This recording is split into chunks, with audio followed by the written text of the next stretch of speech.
दोस्तों, स्वागत है एक बार फिर से आपका मेरे चैनल पे लीगल न्यूज 127 पे। दोस्तों, पत्नी जब भी मेंटेनेंस की एप्लीकेशन लगाती है, मेंटेनेंस का केस कर देगी और वो किसी भी स्टेज पे कर सकती है। चाहे वो स्टार्टिंग में कर दे मेंटेनेंस का, ये बीच में चल दे, क्रॉस क्वेश्चन चल रहा हो या एविडेंस तक मतलब हो, तो वो जब भी लगाएगी तो कोर्ट क्या करेगी, सारे सबको छोड़ के, चाहे वो एविडेंस एंड तक पहुंच रहा हो केस, फिर वो मेंटेनेंस पे पहुंच जाती है। कोर्ट भी डिसाइड कर देती है पहले मेंटेनेंस को कि भाई पहले ये देखना चाहिए। तो इस मैटर में आपको क्या करना, जब वो किसी भी स्टेज पे एप्लीकेशन लगा सकती है ना, और कोर्ट भी वही डिसाइड करता है सबसे पहले, फिर उसी पे नोटिस करता है, तो आपको भी पत्नी के खिलाफ एक 3 ऐसी एप्लीकेशन डालनी है, और वो भी आप डाल सकते हैं किसी भी स्टेज पे, जिससे कि आपको भी फायदा मिलेगा। मेंटेनेंस देने से आप बचेंगे, या हो सकता है कि कम से कम मेंटेनेंस आपको देना पड़े। तो वीडियो ज्यादा इंपॉर्टेंट है, स्किप मत करिएगा। चैनल पे अगर आप लोग मेरे नए जुड़े हो तो सब्सक्राइब करना बिल्कुल न भूलिए, साथ ही बेल आइकन दबाइए ताकि आपको टाइम टाइम से मेरी वीडियो नोटिफिकेशन सबसे पहले मिलती रहे।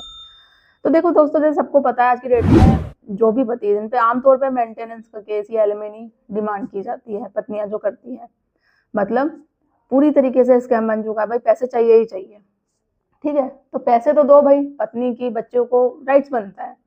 बट ऐसे नहीं ना कि जो झूठे केस में फंसा रखा है कि शादी को 1 महीना हुआ है, 10-15 दिन हुए हैं, फिर आप डिमांड कर रहे हो कि भाई मेंटेनेंस चाहिए, मुझे इतना ही डिमांड चाहिए, कंपनसेशन कर रहे हो, नहीं दोगे तो तुम्हें झूठे केसों में फंसा देंगे, ये कर देंगे, वो कर देंगे।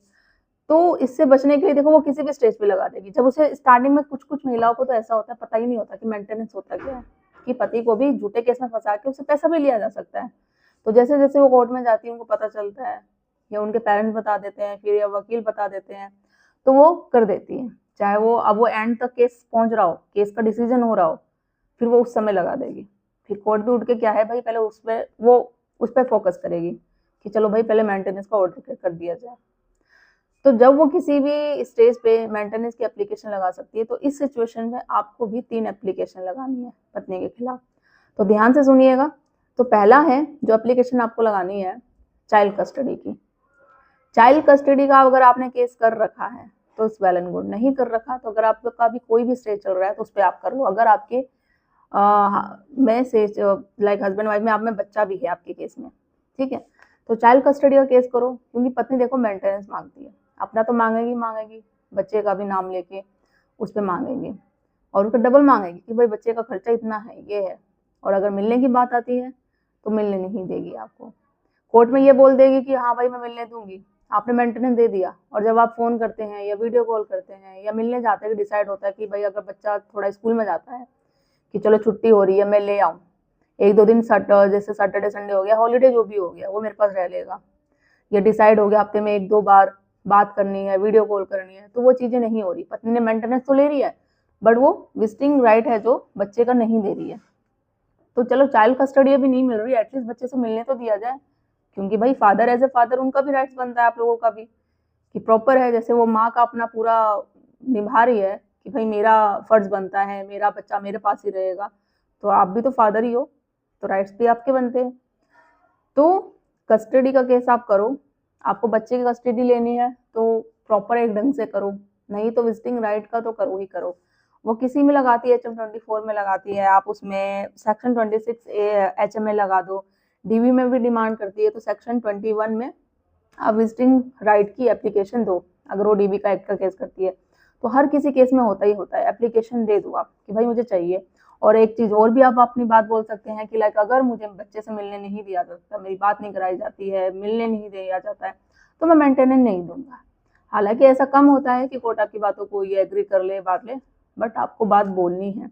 कोर्ट को ऐसा सर्टिफाइड करना है कि वो भी बात सोचने में हो जाए कि भाई सिंपल सी बात, अगर वो बच्चे का मेंटेनेंस मांग रही है पत्नी, अपना खर्चा मांग रही है, बट उसको बच्चे से उसी के मिलने नहीं दे रही है, तो अब बातें आपको बोलनी पड़ेगी। आप खुद बोलो या अपने वकील के थ्रू पहुंचाओ कि भाई बनने नहीं देती है, बोलती मैं उसका खर्चा कर रही हूँ, बच्चे का पालन पोषण कर रही हूँ, तो उसी से लेके कर रही है।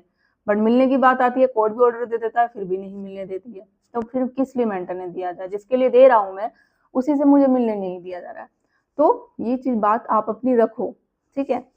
नेक्स्ट क्या होता है, जब और जैसे कि जब भी आप चाइल्ड कस्टडी का केस करते हैं या विजिटिंग राइट की एप्लीकेशन देते हैं, तो उसमें क्या होता है, पत्नी रिप्लाई नहीं करती है, तो उसमें अगर रिप्लाई ना करे ना, तो उसमें भी ऑब्जेक्शन आप डाल सकते हैं कि वो रिप्लाई क्यों नहीं कर रही है।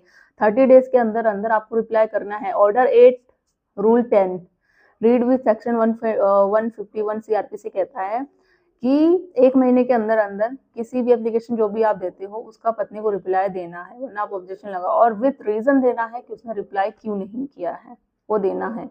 तो जब भी आगे जो है केस वो कंटिन्यू रहेगा, नहीं तो नहीं। ठीक है। सेकंड होता है इनकम एफिडेविट। इनकम एफिडेविट आप में से पता होगा, और जिसको नहीं पता, इनकम एफिडेविट वो होता है कि हस्बैंड वाइफ दोनों सबमिट करते हैं अपनी जॉब क्या कर रहे हैं, उनका सैलरी क्या है, बैंक स्टेटमेंट, आधार कार्ड, पैन कार्ड, डॉक्यूमेंट, जो सारी चीजें होती है, उस पर दोनों के साइन होते हैं। मोस्टली क्या होती है, जो पत्नी की इनकम एफिडेविट होती है प्रॉपर नहीं होती है। ठीक है, ये उसने आधार कार्ड सबमिट नहीं किया है, ये पैन कार्ड नहीं किया है, और मोस्ट इम्पोर्टेंट थिंग जो वो या अपनी एजुकेशन, सैलरी और बैंक स्टेटमेंट है वो नहीं देती है। कौन सा बैंक खाता है वो नहीं देगी, बोलेगी मैं बाद में दे दूंगी, और जब तक वो देगी सोचेगी जब तक तो उसका मेंटेनेंस डिसाइड हो जाएगा। तो इस पे आपको भी ऑब्जेक्शन लगाना है कि पत्नी का जो इनकम एफिडेविट है वो प्रॉपर नहीं है, उसने ये डॉक्यूमेंट नहीं दिए हैं, मिस कर रखे हैं, अपनी बैंक की डिटेल नहीं दे रखी है। भाई कौन कौन से अभी तक उसने न्यू अकाउंट खुलवा रखे या पहले कौन से अकाउंट बंद करा दिए, उसने कुछ नहीं दिया है। भाई ये चीज चाहिए, ठीक है, कि प्रॉपर ढंग से उसका इनकम के लिए, और जब तक आपको इनकम अपना एफिडेविट नहीं देना है, क्लियर मना कर दो, जब तक पत्नी अपना प्रॉपर इनकम एफिडेविट नहीं सबमिट करेगी कोर्ट में, मैं इनकम एफिडेविट नहीं दूंगा, क्योंकि उसने ये सारी डॉक्यूमेंट्स जो मिस कर रखे हैं। वो जॉब भी कर रही है, क्यों छुपा रही है, पढ़ी लिखी है, वो खुद जॉब करके कर सकती है, जब मेरे से इतनी नफरत है तो मुझसे क्यों पैसे मांगना चाह रही है। तो ये चीज सारी करके आप एप्लीकेशन लगाओ, और अपना इनकम एफिडेविट जब तक मत दो जब तक पत्नी का पूरा इनकम प्रॉपर वो सारे डॉक्यूमेंट के साथ सबमिट ना कर दे। ठीक है। इसके अलावा है थर्ड कि आपको 379 BNS और 344 CRPC के तहत आप पत्नी पे झूठा डॉक्यूमेंट या कुछ झूठी इंफॉर्मेशन सबमिट करने पे, झूठी क्या होती है कि वो पढ़ी लिखी है, जॉब नहीं कर रही है, छुपा रही है, सैलरी को अपनी छुपा रही है, तो उस पर आप केस कर सकते हैं, जिससे कि उसको सजा भी होगी, जुर्माना भी होगा। क्योंकि जब भी इनकम एफिडेविट साइन होते हैं, आप लोगों ने साइन किए ही होंगे, जिन्होंने नहीं किए होंगे वो लास्ट में सिग्नेचर होते हैं, उसमें भी लिखा रहता है कि कोई भी अगर झूठ पकड़ा हो गया बातें को, तो जो भी धाराएं हैं, सेक्शन है, उसके अकॉर्डिंग उसको सजा भी होगी। और सच में ऐसा हुआ भी है। मैंने एक वीडियो बनाई थी, दिल्ली हाई कोर्ट का है, आप मेरे चैनल पे जाके देखो अगर आपने नहीं देखी है। पत्नी पति से सैलरी ले रही थी, सॉरी सैलरी कह रही हूँ, मेंटेनेंस ले रही थी, और जब वो खुद जॉब कर रही थी और उसकी जो सैलरी पति से कहीं ज्यादा थी, जब क्रॉस क्वेश्चन हुआ ना, एक बार क्रॉस क्वेश्चन हो रहा था, तो उसने उसी में बातों बातों में उसने एक्सेप्ट कर लिया कि मैं जॉब करती हूँ और मेरी तो सैलरी इससे ज्यादा है। होता है ना कि जब बहस होती है तो जानबूझ के जब पत्नी को आप खुद उकसाते हैं तो बोल देती है तेरी क्या सैलरी है, तेरे से ज्यादा तो मैं कमाती हूँ, ये तो उसी तरीका से कुछ हुआ, सिचुएशन क्रिएट हुई, उसने एग्री कर लिया। अब जब कोर्ट को बात पता चली, और उसने तो वहां लिखा था कि मैं जॉब नहीं करती, ठीक है, और वो 30,000 ले रही थी सैलरी अपने अपने बच्चे का लेके। भैया अब ये कोर्ट से बात छिपाई गई है, उस पर साइन भी है इनकम एफिडेविट में। कोर्ट को आया गुस्सा, उसने सुना दी 7 साल की सजा, कि भाई तुम्हें 7 साल की सजा होगी, और जितना अभी तक तुमने पति से मेंटेनेंस लिया वो तुम्हें सूद समेत 1 साल के अंदर अंदर सबमिट करना पड़ेगा। तो ये चीजें, ये दिल्ली हाई कोर्ट का जजमेंट, तो सच में ऐसा हुआ है। आप लोग कहते हो ना कि पत्नी को सजा नहीं मिलती है, नहीं मेंटेनेंस डिसाइड हो जाता है, कोर्ट कुछ नहीं करता है, जब तक सजा नहीं मिलेगी जब तक वो बातें कोर्ट में प्रूव नहीं होती। अगर जिस दिन पता चल गया, सिग्नेचर इसलिए करवाए जाते हैं कि कोई भी झूठ बोलता है, चाहे वो पत्नी हो या पति, तो उनको सजा मिलेगी मिलेगी। तो उस केस में भी ऐसा हुआ, आप जजमेंट पढ़ लेना, वीडियो देख लेना, वो आपको मिल जाएगा।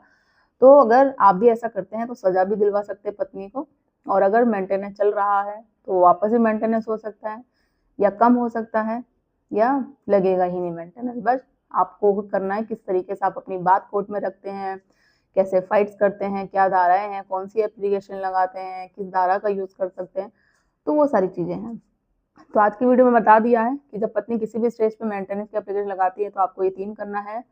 फर्स्ट आपका child custody, second income affidavit proper होना चाहिए, और उसके अलावा वो झूठ बोलती है, कोई भी चीजें झूठ छुपा रही है इनकम एफिडेविट में, तो 340 CRPC के तहत उसको ये पूरा एक प्रॉपर आपको करवान करना है केस, या नया है जो 379 BNS के तहत। तो आशा करती हूँ आप लोगों को वीडियो पसंद आई होगी, तो ज़्यादा से ज़्यादा लोगों तक शेयर कर दीजिए, चैनल को सब्सक्राइब करना बिल्कुल मत भूलिए। जल्दी मिलती हूँ मैं कैसे इन्फॉर्मेटिव वीडियो से, तब तक के लिए थैंक यू।